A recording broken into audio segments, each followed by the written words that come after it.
बजारमा आज भोलि माया बिक्ने भएछ।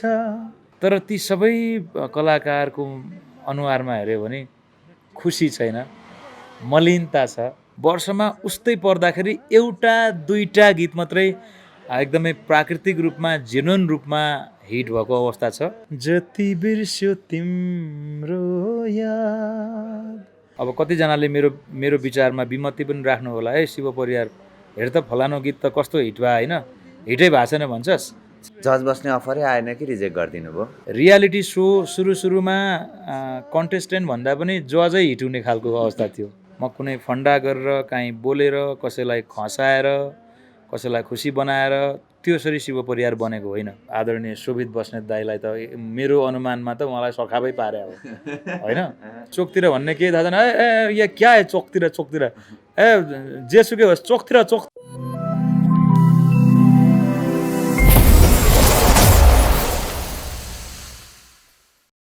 अलराइट, एमएनएम नेपाल तपाईँ हेरिरहनु भएको छ। एमएनएम नेपाल टिम आज कुराकानी गर्नको लागि गायक शिव परियारसँग उपस्थित भएको छ। शिव परियारसँग आज हामी नितान्त साङ्गीतिक र व्यक्तिगत कुराकानी गर्नेछौँ।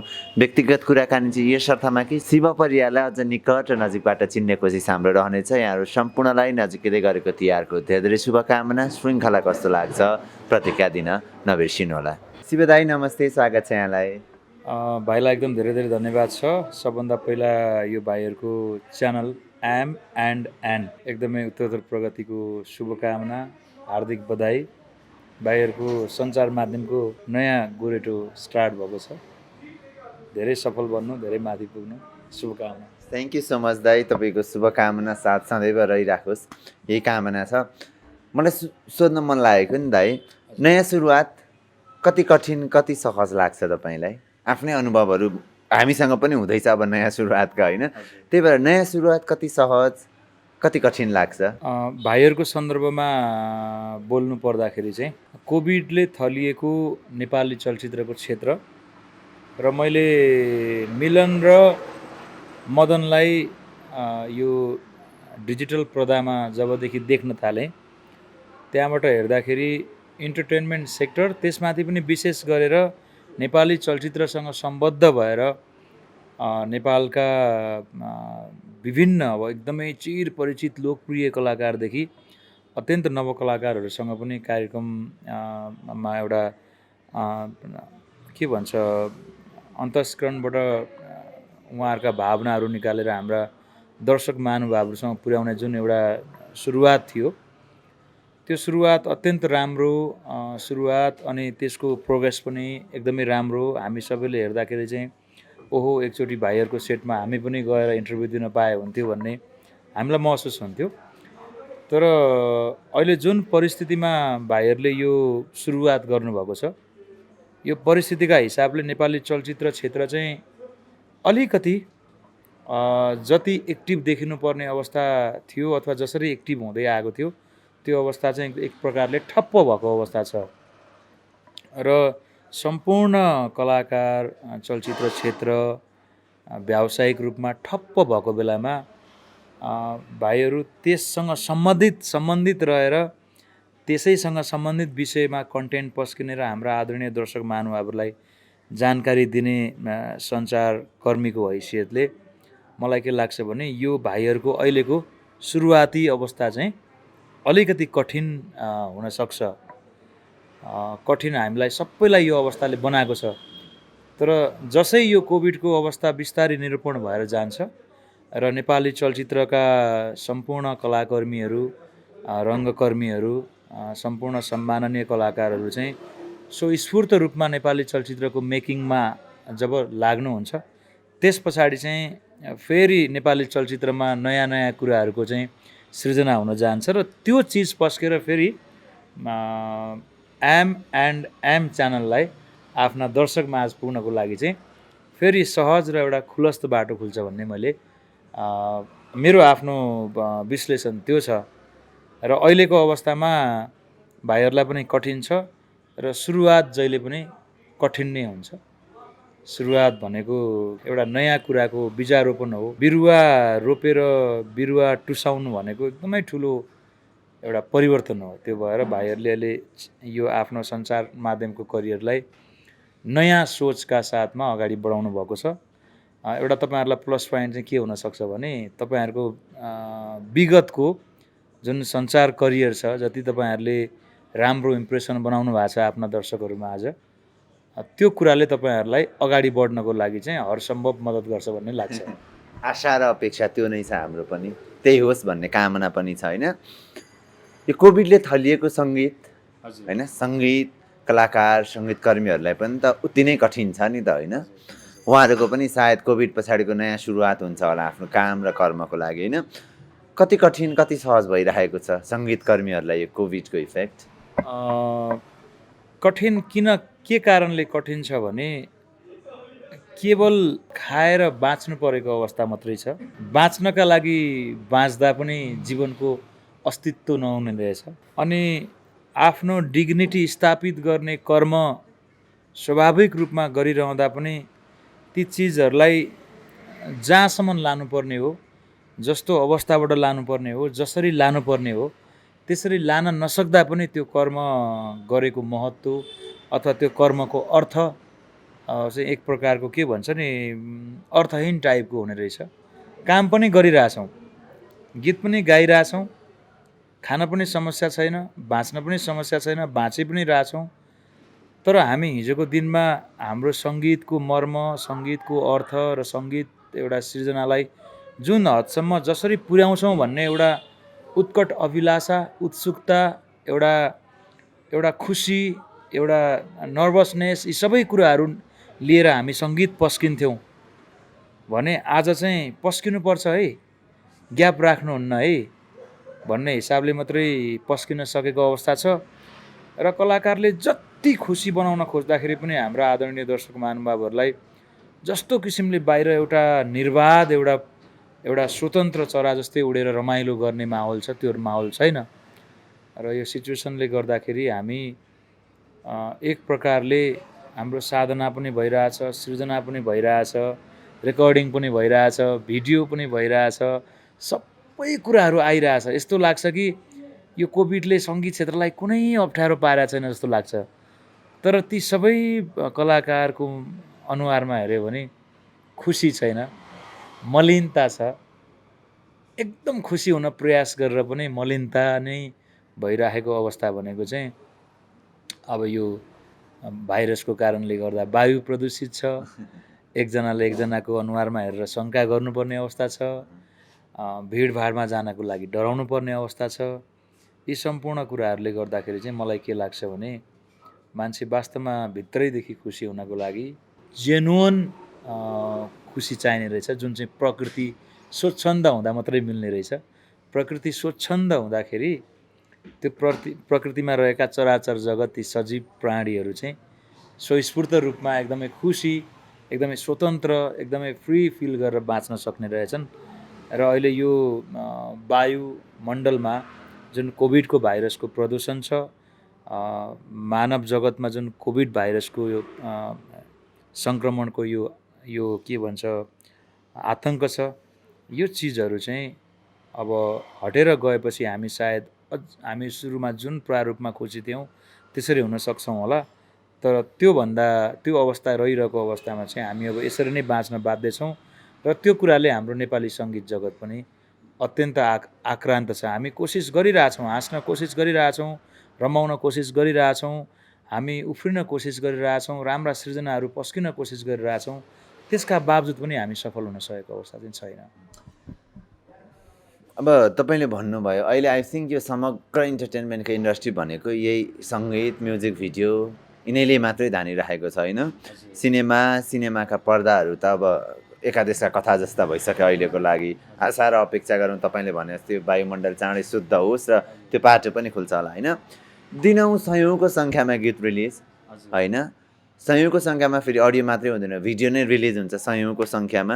कतिवटा चाहिँ हेर्नुहुन्छ दिनमा भन्नु त नयाँ रिलिज भएका सृजनाहरू? अब यसलाई चाहिँ नेपाली सङ्गीतमा आएको एउटा अवेरनेस, नेपाली सङ्गीतप्रति अहिलेको नयाँ पुस्ताको चासो र इन्भल्भमेन्ट एकदमै धेरै छ भन्ने अर्थमा पनि बुझ्छु यो अत्यन्त सकारात्मक हो। सँगसँगै डिजिटल मार्केटमा चाहिँ अब पहिला जस्तो फलानु मात्रै हो है भनेर गमक्क परेर बस्ने अवस्था पनि छैन। सबैजनाले आफ्नो भाग्य, आफ्नो क्रिएसन गर्ने क्षमता, आफ्नो कर्मलाई चाहिँ एउटा अजमाउने खालको माहौल पनि यो बन्यो, अत्यन्त राम्रो हो। सँगसँगै रियालिटी सो पनि एकदमै धेरै आइरहेछ।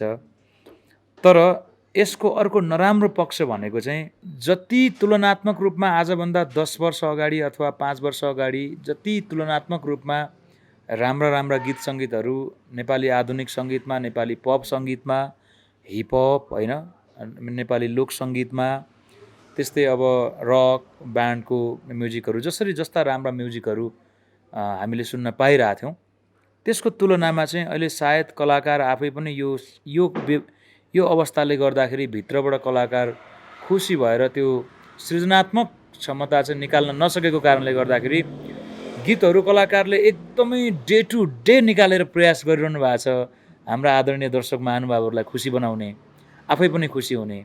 तर त्यसका बावजुद पनि दर्शकहरू पनि क्षणिक खुसी मात्रै हुनुभएको छ, हामी पनि क्षणिक खुसी मात्रै हुन सकेका छौँ। एउटा गीतलाई 2 चोटिबाट तेस्रो चोटि दोहोऱ्याएर सुन्ने अवस्था छैन।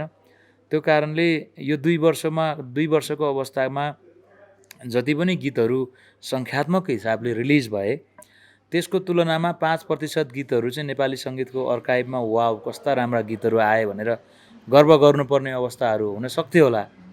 तर प्रतिशतका हिसाबले अत्यन्त नगण्य प्रतिशतका गीतहरू मात्रै वर्षमा उस्तै पर्दाखेरि 1-2टा गीत मात्रै एकदमै प्राकृतिक रूपमा जेन्युन रूपमा हिट भएको अवस्था छ। किन भयो जस्तो लाग्छ यति धेरै सृजनाहरू हुँदा पनि? अब सबभन्दा ठुलो कुरा त पेट र मन दिमाग यो 3टा कुरा स्वस्थ हुनु पर्यो। त्यो स्वस्थ हुन नसक्ने आधार भनेकै अघि हामीले कोभिडको कुरा गरिहाल्यौँ। त्यो कुराले गर्दाखेरि कतिजना मान्छेहरू सडकमै आउन सक्ने अवस्था भइरहेको छ, कतिजनाको रोजीरोटी गुमेको छ, व्यवसाय गर्ने मान्छेहरू एकदमै धरापमा हुनुभएको छ। र मलाई के लाग्छ भने कलाकार भनौँ अथवा कुनै पनि व्यवसाय गर्ने क्षेत्र चाहिँ कोबाट आश्रित हुन्छ भने नेपालको अथवा संसारको पब्लिकबाट आश्रित हुन्छ। पब्लिकले उसको चिजलाई उपभोग गरिदियो, पब्लिकले उसको चिजलाई खाइदियो, पब्लिकले उसको चिजलाई सुनिदियो, पब्लिकले उसको चिजलाई हेरिदियो भने मात्रै त्यसबाट त्यो सम्बन्धित निकायले अर्निङ गर्न पाउने हो। र अर्निङ गरिसकेपछि त्यसको अझ बृहत्तर विकासको लागि र त्यसमा अझ लगानी गर्न सक्ने हो। तर अहिले पब्लिकको रोजीरोटी गुमेको अवस्था छ, पब्लिक बेरोजगार भएको अवस्था छ, पब्लिकसँग पैसा नभएको अवस्था छ, व्यवसायमा सयौँ इम्प्लोइहरू भर्ना गरेर अथवा नियुक्ति गरेर काम गर्ने कम्पनीहरूको अवस्था टाँट पल्टिने अवस्था छ, स्पोन्सर गर्न सक्ने अवस्थाहरू छैन, जसको ब्याकअप प्लान चाहिँ एकदमै राम्रो छ। ती कम्पनीहरू मात्रै अगाडि आइरहेछन् जसले एउटा सानो पुँजीले कम्पनी अगाडि बढाउँछु भनिरहेछ। यो सम्पूर्ण कुराहरूले गर्दाखेरि चाहिँ आर्थिक अवस्था एकदमै दयनीय अवस्था छ। त्यो कारणले गर्दाखेरि पनि कलाकारले खुलेर इन्कम गर्न नसकेको अवस्था, इन्कम नहुँदाखेरि खुलेर इन्भेस्ट गर्न नसकेको अवस्था, र जेन्युन कलाकारले इन्भेस्ट गर्न नसकेको अवस्था। तर रहर गरेर आउने सर्जक स्रष्टाहरूले चाहिँ अत्यधिक धेरै इन्भेस्ट गरिरहनु भएको छ, तर त्यसको अपेक्षित रिप्लाई चाहिँ केही पनि छैन। र सृजनात्मक कुरामा पनि यो गर्दा पो हुन्छ कि त्यो गर्दा पो हुन्छ कि भन्ने किसिमको आकलनको हिसाबले मात्रै सृजनाहरू भइरहेको कारणले पनि मलाई लाग्छ अहिलेको अवस्थामा 100वटा सृजना हुँदाखेरि मरेर एउटा गीत चाहिँ सुन्न लायकको अथवा एप्रिसिएट गर्न लायकको भएको अवस्थाहरू चाहिँ त्यो कारणले हो। होइन भने अब कतिजनाले मेरो विचारमा विमति पनि राख्नु होला, है शिव परियार हेर त फलानु गीत त कस्तो हिट भयो होइन, हिटै भएको छैन भन्छस्, सिधानो गीत हेर त हाम्रो कस्तो हिट भएको हो भन्ने पनि आउला। तर हामी शिव परियार चाहिँ त्यत्तिकै प्रकारले भएको होइन, त्योभन्दा बृहत्तर रूपमा हामीलाई हाम्रा आदरणीय दर्शक श्रोताहरूले एप्रिसिएट गरिदिनु भएको कारणले हामी स्थापित हुन पुग्यौँ। र अबको कलाकारलाई पनि त्यही प्रकारको एप्रिसिएटले मात्रै स्थापित हुन पुग्दैन। उहाँहरूलाई एउटा इमान्दार र जेन्युन एप्रिसिएसनको खाँचो छ। त्यसका लागि उहाँहरूले जेन्युन सिर्जना गर्नुपर्छ, जसले चाहिँ नेपालीको मन मस्तिष्कलाई सधैँभरि एकदमै ताजगी बनाइदिन सकोस्, हृदयबाट त्यो पीडा भुलाइदिन सकोस्। र त्यस्ता गीतहरू चाहिँ यो 2 वर्षको अवधिमा हेर्ने हो भने औँलामा सीमित रूपमा गर्न सकिने मात्रै छ। अब यही 2 वर्षमा पनि कति धेरै रियालिटी सोजहरू आए होइन, रियालिटी सोजहरूले नवप्रतिभाहरूलाई राम्रो अवसर दिएको छ, तर नवप्रतिभाहरूलाई रातारात स्टार बनाइदिँदा नि उहाँले सङ्गीतप्रति गर्ने मेहनत कतिको देखिरहनु भएको छ। पहिलो प्रश्न। गायनका यति धेरै सिनियरदेखि जुनियरसम्मका रियालिटी सोहरू आए, जज बस्ने अफरै आएन कि रिजेक्ट गरिदिनु भयो? पहिलो प्रश्नबाट जाऊँ अनि त्यसपछि दोस्रो मामला। अब डेफिनेटली टेलिभिजनमा एकचोटि अनुहार देखाएर एक दशकसम्म हिट हुने, स्थापित हुने हाम्रो विगत थियो होइन। एउटा कलाकारको गीत चाहिँ रेडियो टेलिभिजनमा एकचोटि बज्दाखेरि पनि उसको छुट्टै इज्जत हुने अवस्था थियो। हामी त्यो माहौलबाट बिस्तारै अहिले युट्युबको माहौलमा छौँ, डिजिटल प्लेटफर्म यो युट्युबको माहौलमा छौँ र हाम्रा आदरणीय दर्शक श्रोताहरू यति मतलब त्यो कुरालाई एप्रिसिएट गरिदिनुहुन्छ कि उहाँहरूले राम्रो चिजलाई जुनसुकै जनरको भए पनि एप्रिसिएट गरिदिनुहुन्छ। रियालिटी सो सुरुमा कन्टेस्टेन्ट भन्दा पनि जजै हिट हुने खालको अवस्था थियो, किन जजलाई नै पपुलारिटी चाहिएको रहेछ। एक दुई एपिसोड त त्यो कन्टेस्टेन्ट को आयो भने लास्टमा फर्स्ट हुने मात्रै चिनिन्थ्यो। खालि जजले बोलेको कुराहरू कहिले स्क्यान्डलमा परेर होस् चाहे कहिले राम्रो वेमा होस्, मतलब जज बन्ने मान्छेलाई चाहिँ त्यसको परापुर टिआरपी फाइदा भयो। त्यस पछाडि दोस्रो तेस्रो सिजनबाट चाहिँ बल्ल रियालिटी सोमा चाहिँ कस्ता कस्ता कन्टेस्टेन्टहरू आए भन्ने कुरामा चाहिँ मान्छेको चासो हुन थाल्यो होइन। र राम्रा सृजना पस्किने, राम्रा भोकल पर्फर्म गर्ने कलाकारहरूले स्वाभाविक रूपमा राम्रो मञ्चहरू पाउनुभयो। उहाँहरू अहिले पनि काम गरिरहनु भएको छ र उहाँहरूले त्यो मञ्च पाउनको लागि हामीभन्दा अगाडिको अग्रज पुस्ताहरूमा इभन हामीले पनि धेरै दुःख गर्नु परेको अवस्था थियो। हामी एउटा गीत 10,000 मान्छेलाई सुनाउनको लागि वर्षौँ लाग्ने अवस्था थियो र अहिलेको पुस्ताका लागि चाहिँ त्यो एउटा अत्यन्त सुनौलो एउटा अवसर हो, मञ्च हो। र उहाँहरूले के बुझ्नुपर्छ भने क्षणिक रूपमा नै सङ्गीतमा लाग्छु अथवा क्षणिक रूपमै म रमाउँछु भन्ने उहाँहरूको सोच हो भने चाहिँ उहाँहरू त्यो रियालिटी सोले 3 महिनामा बनाइदिएको त्यो के भन्छ बनाइदिएको त्यो उहाँहरूको ठ्याक्कै मलाई शब्द आएन त्यो भन्नलाई, मनमा आइरहेछ। त्यो नै छवि लिएर उहाँहरू अगाडि बढ्छु भन्ने सोच राख्नु पर्यो। तर होइन म लामो समय लाग्छु, मलाई यो मेहनत र यो परिश्रमले मात्रै लामो समय लाँदैन, म त नेपाली सङ्गीतको क्षेत्रमा एउटा लङ टर्म चाहिँ आफ्नो करियरलाई एस्टाब्लिस गरेर सङ्गीतबाटै बाँच्न चाहन्छु भन्ने सोच राख्ने कलाकारहरूले चाहिँ यसको एउटा म चाहिँ विशेष गरी लास्टमा त्यही हो, साधना र सङ्गीतको अध्ययनलाई विशेष जोड दिन्छु। किनभने तपाईँले त्यसबाट धेरै कुराहरू निकाल्न सक्नुहुन्छ। जस्तोसुकै परिवर्तन आए पनि तपाईँ हराउने अवस्था चाहिँ रहँदैन। त्यो भएर अब नयाँ प्रतिभाहरू जो नेपाली सङ्गीतमा आफ्नो भाग्य अजमाउन आइरहनु भएको छ, जो रियालिटी सोबाट स्टार भइरहनु भएको छ, उहाँहरूलाई शुभकामना पनि म व्यक्त गर्छु उहाँहरूको उत्तरोत्तर प्रगतिको लागि। र एउटा कलाकार भएको, एउटा साधक भएको हैसियतले राम्रो गुरु छानेर साधनामा पनि लाग्दिनुहोस् है। त्यो तपाईँको करियरको लागि मात्रै होइन, नेपाली सङ्गीतको उज्जवल भविष्यको लागि पनि एउटा राम्रो हुन्छ भनेर यसरी म उहाँहरूलाई यो कुरालाई व्यक्त गर्न चाहन्छु। दोस्रो प्रश्न के थियो? यति धेरै रियालिटी सो, यति लामो सङ्गीतप्रतिको तपाईँको डेडिकेसन र एक्सपिरियन्स, कतै जज हुनुहुन्छ, कतै कोच हुनुहुन्छ, कतै गुरु हुनुहुन्छ, डिफ्रेन्ट आफ्ना रियालिटी सो अनुसारका नामहरू छन्। ती नाम बन्नको लागि अफरै आएनन् कि आएका अफरहरू टुक्र्याउँदै बसियो कि आएनन् भने किन आएनन्, टुक्र्याइयो भने किन टुक्र्याइयो? होइन, मुख्य कुरा त म कस्तो लाग्छ भने नाम पनि एउटा समयसम्म एकदमै आवश्यक थियो। मेरो डिग्निटी सङ्गीत हो, म गायक हुँ, म गाएर शिव परियार बनेको होइन। म कुनै फन्डा गरेर काहीँ बोलेर कसैलाई खसाएर कसैलाई खुसी बनाएर त्यसरी शिव परियार बनेको होइन। सबभन्दा पहिला मेरो अस्तित्व भनेको गायन हो। म गीत गाउँदासम्म मेरो अस्तित्व छ, मैले आफैभित्र बुझेको पहिलो कुरा हो। दोस्रो कुरा के हो भने रियालिटी सोका लागि प्रस्तावै नआएको भन्ने होइन। कुन प्रस्ताव आएको थियो भन्ने कुरा हामी पार्श्वमा कुरा गरौँला, यहाँ नभनौँ। तर मैले पछिल्लो यो 15 वर्षको समय अवधिलाई मेरो सङ्गीतबाट नाम कमाउने मात्रै नभएर सङ्गीतबाट नै सर्भाइभ गर्नुपर्छ, आफू मात्रै नभएर आफ्नो परिवार पनि। र मैले जुन ठाउँमा एउटा इमान्दार वेबाट समय लगानी गर्छु, मेरा समय दिन्छु, मेरो आफ्नो एउटा ब्रान्डलाई त्यो ठाउँमा टाइम दिन्छु जुन मेरा आदरणीय दर्शकहरूले मलाई बनाइदिनु भएको छ। समय र त्यो एटेन्डेन्स बापत त्यसको पुरापुर मूल्य पाउनुपर्छ भन्ने सोच मेरो हो होइन। टेलिभिजनमा हेऱ्यो वाह वाह गरेछ, बाटोमा हेर्दाखेरि अवस्थाले छ्याछ्या गर्नुपर्ने अवस्था भयो भने त्यो पनि मजा आएन होइन।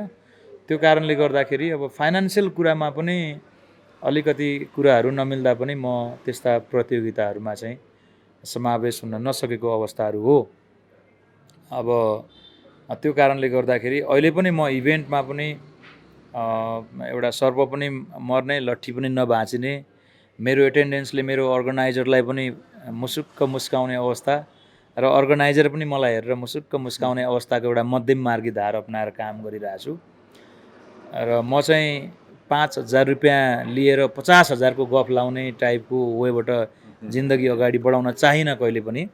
त्यो कारणले गर्दाखेरि पनि अब फ्री अफ कस्ट सेवा गर्ने कुरा पनि आएन व्यावसायिक कुराहरूमा होइन। हो त्यो बिचको तादाम्य सायद नमिलेर पनि मन नभएको हो। हुने चाह अथवा सम्भावना चाहिँ कहिले न कहिले छ होइन, मेरो त्यो बाटो नै होइन। मैले त्यो वेबाट मेरो करियरलाई अगाडि बढाउँला भन्ने कुरै मेरो सोचै छैन। त्यसका लागि मैले कहिले मेहनतै गरेको छैन होइन। टेलिभिजनमा हरेक हप्ता देखिरहेर टेलिभिजनका माध्यमबाट सर्वत्र यत्र तत्र सर्वत्र रहनुहुने कलाकारलाई पनि एक प्रकारको फाइदै छ। तर तपाईँले ग्रास लेभलमा गएर सम्पूर्ण कलाकारहरूको विषयमा मार्केट सर्वेक्षण गर्नु पर्यो भने त्यो चिजले पाउने रेस्पेक्ट आफ्नो ठाउँमा छँदैछ। हिजो 500 फलोवर हुने मान्छेको आज 50,000 फलोवर भयो होला होइन।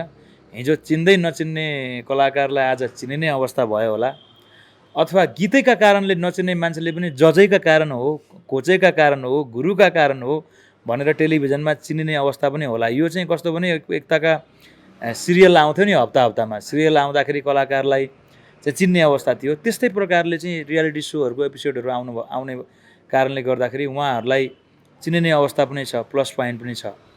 र सँगसँगै पछिल्लो चरणमा रियालिटी सोहरू पनि एकदमै सुधारिएर आएको छ। जज को पनि एउटा रेस्पेक्ट बढेको छ होइन। अनि सो पनि राम्रो आएको छ। त्यो कारणले गर्दाखेरि त्यसका फाइदा र बेफाइदाहरू दुइटै छन्। अब म चाहिँ किन पनि चाह छैन भन्दिनँ।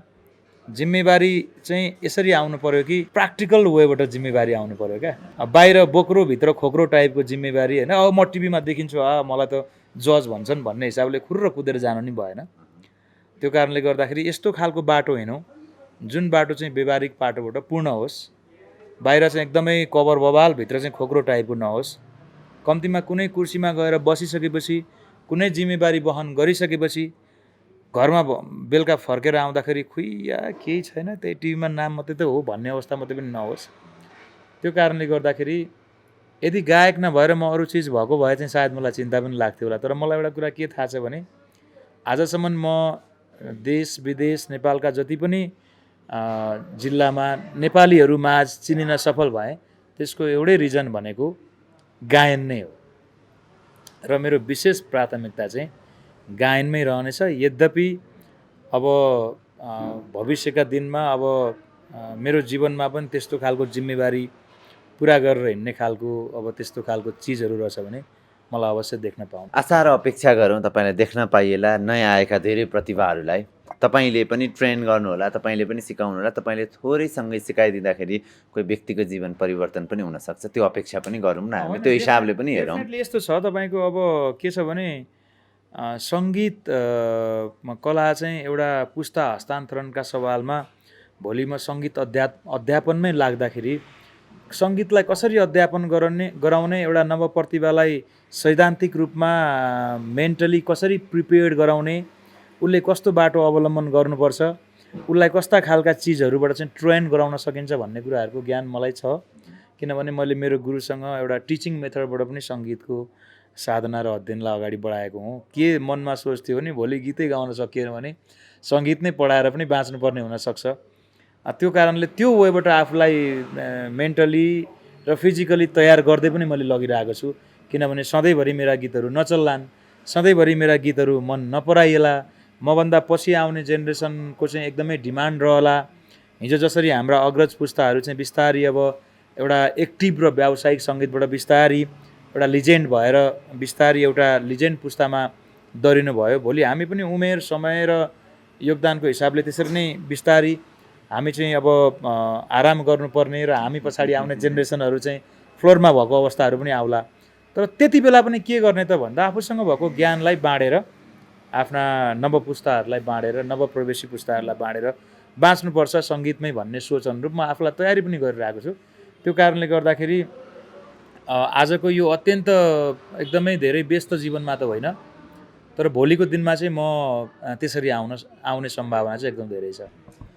अर्को चाहिँ नि अब तपाईँहरूले एनालगदेखि डिजिटलसम्मको जमाना देख्नुभयो होइन, यो सेलिब्रेटीको जीवन व्यक्तिगत र व्यावसायिक जीवनका विवादहरू जति पनि सार्वजनिक भइरहन्छन् नि, यो एनालगको जमानामा त हामीलाई त्यति धेरै थाहा भएन, यो पेपरहरूको जमानामा अथवा रेडियोको जमानामा, अलिकति कालान्तरमा टेलिभिजनको जमानामा पनि जब डिजिटल प्लेटफर्मको यो व्याप्तता भयो, डिजिटल कन्टेन्ट क्रिएटरहरू जब बिस्तारै बिस्तारै उदाउँदै जानुभयो, धेरैको लागि अवसर र चुनौती दुइटै भन्ने अघि तपाईँले सुरुवातमा भने जस्तो होइन, अहिले हामी जति सुन्छौँ, जति देख्छौँ, जति पढ्छौँ, यी सेलिब्रेटीका विवाद, व्यक्तिगत व्यावसायिक सबै प्रकारका विवादहरू सार्वजनिक हुन्छन्। व्यक्तिगत जीवनका कमै आउन् भन्ने चाह र चासो हुन्छ सबैलाई, तर व्यावसायिकभन्दा व्यक्तिगत जीवनका विवादहरू ज्यादा उत्कर्षमा पुगेर सार्वजनिक भइरहेका हुन्छन् होइन।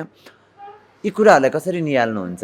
तपाईँका पनि भोगाइ थिए होलान्, चाहे त्यो व्यावसायिक होस् चाहे त्यो व्यक्तिगत जीवनलाई लिएर गसिपका हिसाबले धेरै समाचारहरू बन्छन् अहिले चाहिँ, त्यो बेला पनि बनाइथियो होला गसिपका हिसाबका समाचारहरू होइन। किन सार्वजनिक हुन्छन् यी? यसले केही प्रभाव पार्छ? यो कुराले चाहिँ डेफिनेटली प्रभाव पार्छ, नकारात्मक र सकारात्मक दुवै प्रभाव पार्छ। कहिलेकाहीँ कलाकारलाई व्यक्तिगत विवादका कारणले पनि सकारात्मक प्रचारमा ल्याइदिन्छ। त्यो फलानु हो नि त, चिन्दै नचिन्ने मान्छेले त्यो फलानु हो नि त भन्ने हुन्छ। कहिलेकाहीँ चाहिँ फेरि खरानी सखापै पारिदिन्छ। जस्तो केही समय अगाडि मात्रै महानायक विवादको कारणले गर्दा अब हाम्रो आदरणीय शोभित बस्नेत दाईलाई त मेरो अनुमानमा त उहाँलाई सखापै पारे हो होइन। अब उहाँको चलचित्र छ, नेपालका अत्यन्त दिग्गज नायक नायिकाहरू जसको आफ्नै किसिमको एउटा ओजस्वी छवि छ नेपाली रङ्ग क्षेत्रमा, चलचित्र क्षेत्रमा उहाँहरूको आफ्नै किसिमको एउटा योगदान छ। त्यो योगदानलाई उहाँले झ्यापझुप डोकोमा हालेर लगेर भुङ्ग्रोमा डाङडुङ हालेर पोलिदिनु भयो। त्यस्तो किसिमको अनावश्यक विवादले कहिलेकाहीँ मान्छेलाई त्यसले खरानी पनि बनाउँछ। त्यसले एकजना मात्रै होइन, सारा त्यो चिजसँग जोडिएको सारा कुराहरूलाई पोल्यो। हामीले प्रत्यक्ष पढ्न पायौँ। फिल्मका गीतमा चाहिँ तपाईँको अत्यधिक धेरै डिसलाइक आयो। यो डिसलाइकको केस चाहिँ हामीले भारतमा सुशान्त सिंह राजपुतको चाहिँ हत्या निधन भनौँ न, अब अहिले त इन्भेस्टिगेसनकै अवस्थामा छ। उहाँको आत्महत्याको केस पछाडि महेश भट्टको चलचित्र निर्देशकको चलचित्रको ट्रेलरमा हामीले देख्न पाथ्यौँ। तर नेपालमा त त्यो प्रकारको त कन्ट्रोभर्सी केही थिएन होइन। त्यो भएर हामीले के बुझ्नुपर्छ भने हामी जहिले पनि जरालाई काटेर टुप्पोको इतिहास बनाउन अगाडि बढ्छौँ होइन। त्यो कारणले गर्दाखेरि पनि हामीले हाम्रो जरालाई सम्मान गर्नुपर्छ। हामीले हाम्रो बाहरूलाई सम्मान गर्नुपर्छ। बा होइन, बा भन्दा म हो, म नै हो, अथवा बा यो हो, बा जोसुकै भए पनि नेपाली चलचित्र क्षेत्रमा आउनुहुने ती समग्र दिग्गज व्यक्तित्वहरूलाई सम्मान गरेर उहाँले चलचित्रको कार्यलाई अगाडि बढाउनु भएको भए दर्शक महानुभावहरूको नै एउटा हुन्थ्यो होला। त्यो भएर म के भन्छु भने यो कन्ट्रोभर्सी, व्यक्तिगत जीवन, अरूप्रति व्यक्त गरिने लालछना, अरूप्रति व्यक्त गरिने आफ्नो यो भोक्सहरू, स्पिचहरूले गर्दाखेरि कन्ट्रोभर्सी मात्रै होइन कि खरानी नै पनि पार्छ। कहिलेकाहीँ चाहिँ अब सानो सानो कन्ट्रोभर्सीले माथि पनि पुर्याउन सक्छ होइन।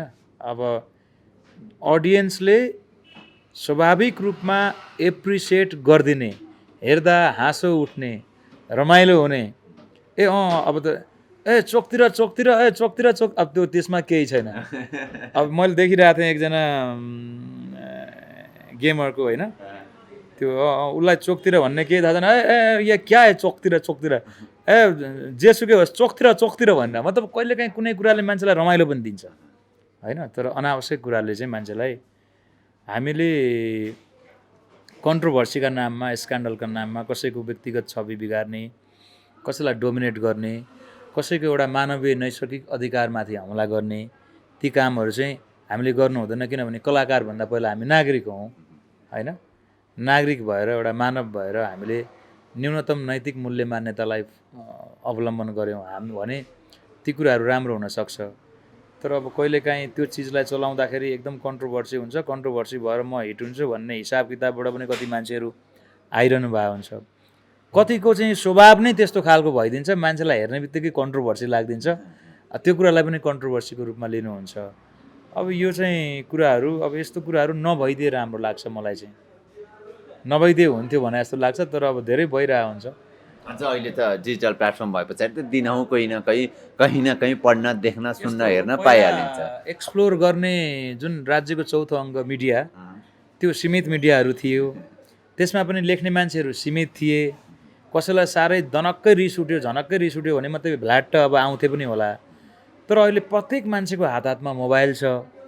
प्रत्येक मान्छेले प्रत्येक गल्ली चोकको घटनाहरूलाई आफ्नो मोबाइलमा कैद गरेर सामाजिक सञ्जाल मार्फत चाहिँ प्रकाशन गर्न सक्ने एउटा प्रचुर यो सञ्चारको एउटा डिजिटलाइज युगको चाहिँ एउटा राम्रो कुरा हो। र त्यो सँगसँगै कतिपय अवस्थामा चाहिँ देखाउनै नहुने, देखाउँदाखेरि मान्छेको एउटा व्यक्तिगत मानव अधिकारमाथि पनि असर पर्ने घटनाहरू पनि आएका छन्। अब यो कुरा चाहिँ राज्यले कुन चिजलाई चाहिँ एक्सप्लोर गर्नलाई मिल्ने, कति कुराहरू चाहिँ देखाउन मिल्ने, कति कुराहरू देखाउन नमिल्ने, यी कुराहरूलाई चाहिँ कानुनी तवरबाट संस्थागत गरेर एउटा नियमन बनाउन सक्यो भने चाहिँ भविष्यका दिनमा यो कुराहरूप्रति आउने के भन्छ विसङ्गतिलाई चाहिँ एक प्रकारको अङ्कुश लाउन सकिन्छ भन्ने लाग्छ मलाई।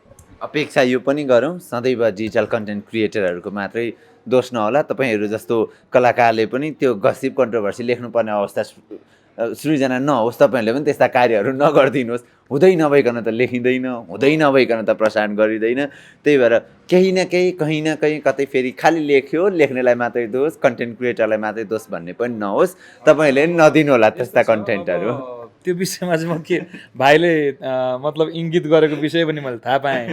केही समय आएको फेसबुक स्ट्याटसलाई टार्गेट गरेर भाइले भन्नुभयो। तर त्यो विषयमा म के भन्छु भने अब मान्छेको स्वभाव हो के, अब म राम्रो छु, म यस्तो छु त मान्छेले भनिहाल्छ। अब त्यो कारणले गर्दाखेरि हामीभित्र त्यो स्वभाव हुन्छ। त्यो कारणले गर्दा पनि त्यो स्वभावहरू निस्किन्छ। त्यो विषयलाई धेरै त्यतातिर नजाउँ हामी। नजाउँ, ठिक छ, नो वरिज होइन। अब कुराकानी टुङ्ग्याउने कोसिसमा छु। खास हामी बोले जस्तो लाग्दैन, भरे एडिट गर्ने बेलामा थाहा हुन्छ 1 घन्टा अघि कटिसक्यो हुने रहेछ। अनि अडियन्सलाई पनि लामो हुन्छ, अनि त्यसपछि आलाङ टालाङ गर्नुहुन्छ, उहाँले नि थोरै हेरिदिनुहुन्छ। तपाईँलाई पनि बेफाइदा, मलाई पनि बेफाइदा होइन। ठिक्क रमाइलो। अब तपाईँसँग त बसेर कुनै एउटा टपिक लिएर 2 घन्टा बहस गर्छु भन्दा पनि इजिली हामी बहस गर्न सक्छौँ होइन। मेरो इन्टरभ्यूको सवालमा चाहिँ मदन भाइ कस्तो छ भने, सबभन्दा पहिला म त्यस्तो चटपटे क्यारेक्टर अथवा त्यस्तो इन्टरटेन हुन्छ नि, लाइक इन्टरभ्यूको सवाल त्यो गफ लिएर आउने मान्छे नै होइन म। इन्टरभ्यू भन्ने बित्तिकै म एकदम फनी भएर आए पनि अब ठाडो जवाफ दिएर त्यो अब क्वेसनै भाइहरूले मलाई गरौँ राखिदिएपछि दाइ खाना खानुभयो भन्नु, भाइ म खाएँ भन्छु। भाइ आज के छ दाइ भन्नुहोस्, म भर्खर बेस ठाउँबाट आएको भाइ भन्छ। त्यो क्वेसन हुँदैन। अब मलाई जति पनि रेस्पेक्टेड, अब मेरा भाइ, मेरा दाइ, मेरा सर, जति पनि सम्माननीय सञ्चारकर्मीहरूले बोलाएर क्वेसन सोध्नुहुन्छ, अत्यन्त गरौँ क्वेसनहरू सोधिदिनुहुन्छ क्या। अनि त्यो गरौँ क्वेसनलाई मैले फाडो पाराले जवाफ दिएँ भने त त्यहाँ त त्यो त राम्रो देखिएन। अनि त्यो कारणले गर्दाखेरि पनि मैले त्यो क्वेसनलाई घनीभूत रूपमा एकदमै चारैतर्फबाट त्यो प्रश्नको निराकरण गरेर एन्सर दिने क्रममा पनि म ज्यादा गम्भीर देखिन्छु। अब मान्छेलाई हाम्रो कन्टेन्टहरू खासै मन पर्दैन। तर आशा गरौँ जुन दिन शिव परिवारको बारेमा विशेष खोज हुन्छ, शिव परिवारको बारेमा विशेष चासोका कुराहरू हुन्छन्, त्यतिखेर हामीले गरेका या इच एन्ड एभ्री वर्डले महत्त्व राख्छन् भन्ने मलाई लाग्छ। त्यो चाहिँ मलाई पनि लाग्छ। मान्छेले हरेक हेर्ने, तपाईँलाई भने जस्तो सङ्गीत सुन्ने पनि फरक ट्रेन्ड समयअनुसार चेन्ज भइरहन्छ। अन्तर्वार्ता हेर्ने, सुन्ने र पढ्ने फरक किसिमका अडियन्सहरूको पनि बिस्तारै ग्रोस भन्ने मेरो कामना हो। चाहे यहाँ अहिले आफैले दुःख गरिरहेको च्यानल होस् अथवा अरू कुनै संस्थामा रहँदाका होस्, तपाईँसँग मैले यिनै र यस्तै प्रकारका धेरै कुराकानीहरू गरेको छु। अपेक्षा गर्छु कुनै दिन आज 5 छ भने भोलि 10 पुगोस्, यही मात्रै चाहना हो। गला यो मलाई फेरि सिङ्गरहरूको नै 2टा हुन्छ दाइ। एउटा चाहिँ फ्रीमा गाउँदैनन्, अर्को चाहिँ यो मौसम परिवर्तन भइसके पछाडि टाङ टुङ यो स्वर के भइरहन्छ भन्नुहुन्छ, स्केल कोनिके हाई लो तल माथि यताउता भन्नुहुन्छ। त्यही भएर खासै दुःख दिन्न म कहिले पनि गाउनको लागि। तर यसो चुसुक्क जाने बेलामा अब भाइकै मन राख्नु भयो भने एउटा गाइदिउँ न भन्नुहुन्छ भन्ने अपेक्षासहित मैले अहिलेसम्म गीत गाइदिनुहोस् भनेको छुइनँ होइन। होइन मलाई त्यस्तो लाग्दैन, किनभने कतिपय ठाउँ चाहिँ कस्तो हुनसक्छ भने गाइदिनुहोस् न भन्दाखेरि डिसरेस्पेक्ट गरेको जस्तो पनि ठाउँहरू हुन्छ होला होइन। तर मलाई के नौलो लाग्दैन भने जस्तो एउटा डाक्टरलाई भेट्दाखेरि ओहो डाक्टर साहब नमस्कार, हजुर साथी यता आउनु, एउटा सुइया हानिदिनुहोस् न भन्न मिलेन। ल न मेरो बिपी चेक गरिदिनुहोस् न भन्न नै मिलेन। जस्तो एउटा नृत्य गर्ने मान्छेलाई भेट्यो भने आहा ओहो हुन्छ, हात मिलाइन्छ, अङ्कमाल गरिन्छ, एउटा डान्सको स्टेपमा जाओस् न भनिँदैन। जस्तो एउटा हास्य कलाकारलाई भेटियो भने उसले गरेकै गफमा काहीँ हँसाउँछ कि भन्ने अपेक्षा हुन्छ, ल न एउटा जोक भन्दैन भन्ने मान्छेले हिम्मत गर्दैन। तर गायन नै एउटा यस्तो पेसा हो, गायकलाई भेट्ने बित्तिकै गाइदिनु न एक लाइन, शिवजी जाओस् न एक लाइन भन्।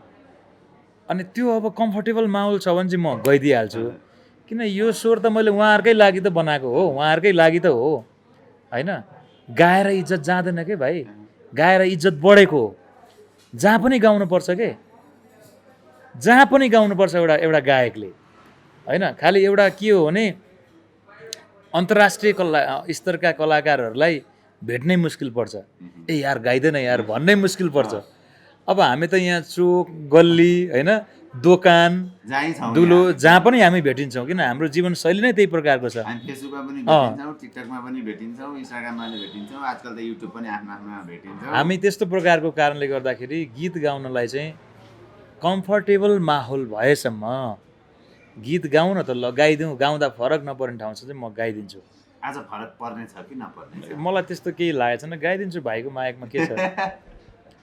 एकछिन त एउटा मलाई जाओस् न त एउटा शिवदाइ। बजारमा आज भोलि माया बिक्ने भएछ, एउटासँग 2 दिन माया नटिक्ने भएछ। यो भर्खर आएको गीत भयो। योभन्दा पछाडि एउटा बिरालो, जति बिर्स्यो तिम्रो याद आउन खोज्छ किन होला, मेरो दिलले तिम्रै गीत गाउन खोज्छ किन होला, किन होला, किन होला, जति बिर्स्यो। अलि सानो स्वरमा गाइदिएँ, ठुलो स्वरले गाउँदा फेरि माहौल गरमाउला भन्ने गरमाउला डर छ हामीलाई होइन। तर जति सुनिन्छ, चाहे त्यो हामीले तपाईँलाई रेडियोमा सुन्दाको आवाज होस्, अलिकति पछाडि मोबाइल आउँदाखेरि मेमोरीमा हालेर तपाईँका इयरफोन लाएर सुनेका गीतहरू हुन्, अथवा अचेल ट्याक्क डाउनलोड गरेर मोबाइलमै राखेर टक्क लायो, अथवा युट्युबमा हेरेर होइन। सङ्गीतप्रतिको तपाईँको निरन्तर साधना र जुन तपाईँको सङ्गीतप्रतिको त्याग रहेको छ, यसको लागि सदैव सङ्गीत क्षेत्र नतमस्तक रहनेछ।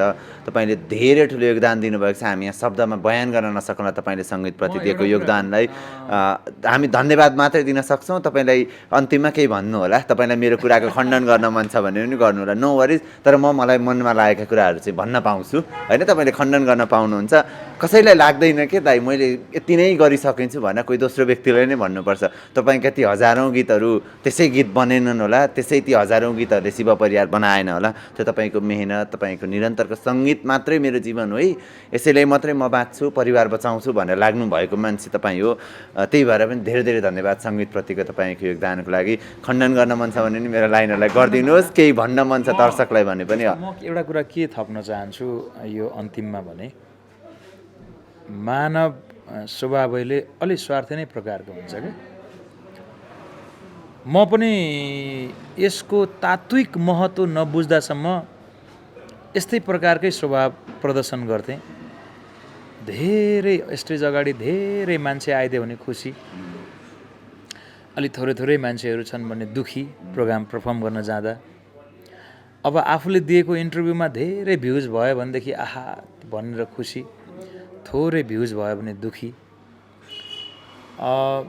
आफूले गाएको गीतहरूको भ्युज धेरै भयो भने एक प्रकारको खुसी, थोरै भयो भने दुःखी। तर मेरो यो भ्रम चाहिँ विगत केही समयदेखि टुटेको छ।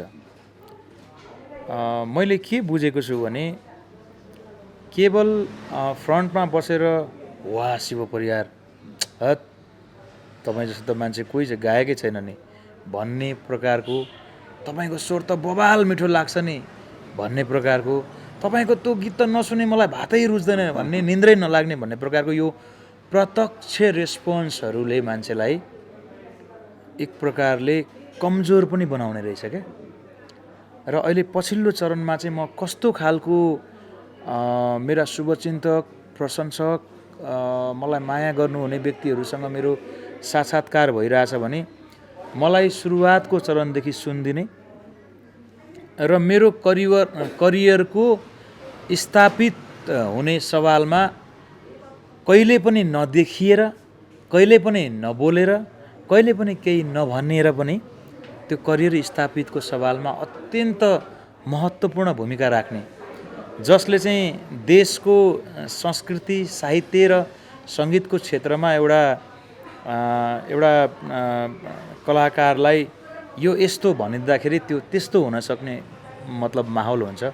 त्यस्ता ती दिग्गज पुस्ताहरूबाट मैले अहिले एकदमै राम्रो रेस्पोन्स पाइरहेको छु। र हामी चाहिँ स्वभावले कस्तो हुन्छ भने वाह वाह यस्तो भनिदियो भने मात्रै हामी खुसी हुने, नभए साइलेन्ट देख्दाखेरि हामी चाहिँ दुःखी हुने प्रकारको हुन्छौँ। र पछिल्लो चरणमा म त्यस्ता धेरै नेपालका दिग्गज व्यक्तित्वहरूसँग सम्पर्कमा रहने एउटा अवसर पनि पाएँ।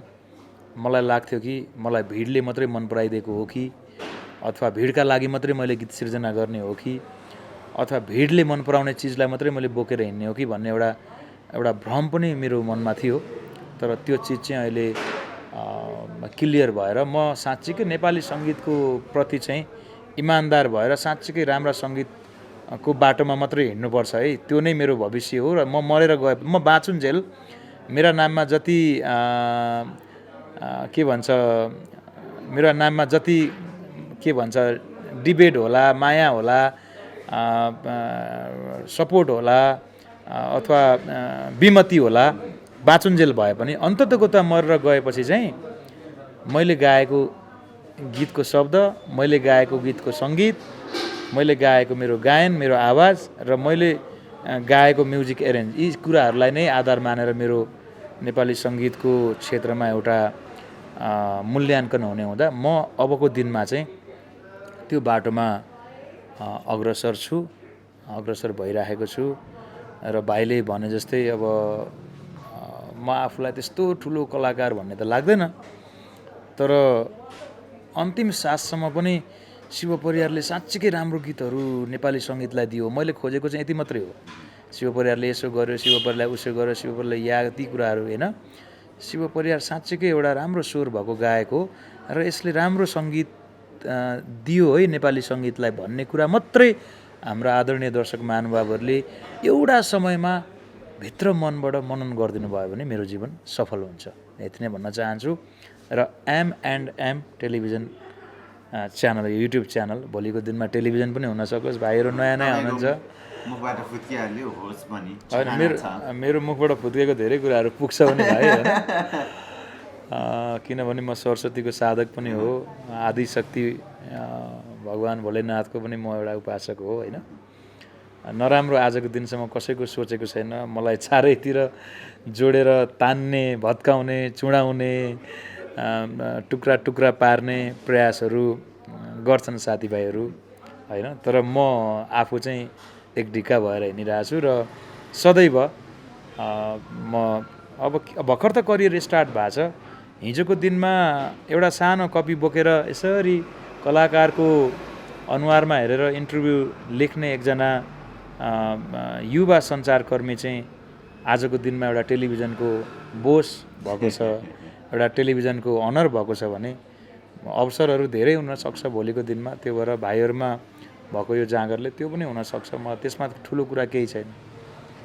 गाउँमा गाउँदै गरेको, पुस्तामा कोही काठमाडौँ नछिरेको, पुस्तामा कसैले काठमाडौँ नदेखेको एउटा पुस्ताको शिव परियार काठमाडौँ बिस्तारी फाटेको चप्पल लाएर काठमाडौँ छिरेर बिस्तारी अत्यन्त राम्रो गुरु भेटेर सङ्गीतको दीक्षा पाएर नेपाली सङ्गीतमा सबैले साङ्गीतिक रूपमा रुचाएको एउटा कलाकार बन्न सक्छ भने इलामबाट आएको ताप्लेजुङबाट आएको भाइहरू जसले चाहिँ एकदमै राम्रो कर्म गरिरहनु भएको छ तपाईँहरूको जीवनमा त्यो विरासत आउँदैन भन्ने के छ त्यसभित्र केही पनि लाग्दैन मलाई मान्छेको जीवनमा हरेक कुरा सम्भव छ र म यो कुरा गर्छु भनेर मुखले मात्रै फलाकेर लाग्नु भएन भाइ होइन त्यसमा सैद्धान्तिक र व्यवहारिक त्यसका आयामहरूलाई फेस गर्दै जानु पर्यो अवश्य पनि तपाईँहरू ठुलो ठाउँमा पुग्नुहुन्छ तपाईँहरूसँग अलिकति भावनात्मक हिसाबले पनि धेरै जोडिएर हुनसक्छ एम एन्ड होइन अब च्यानलको बारेमा धेरै कुरा गरे शिव परियारले भन्नुहोला नरिसाउनु होला सबैलाई मेरो नमस्कार तिहारको शुभकामना धन्यवाद thank you so much thank you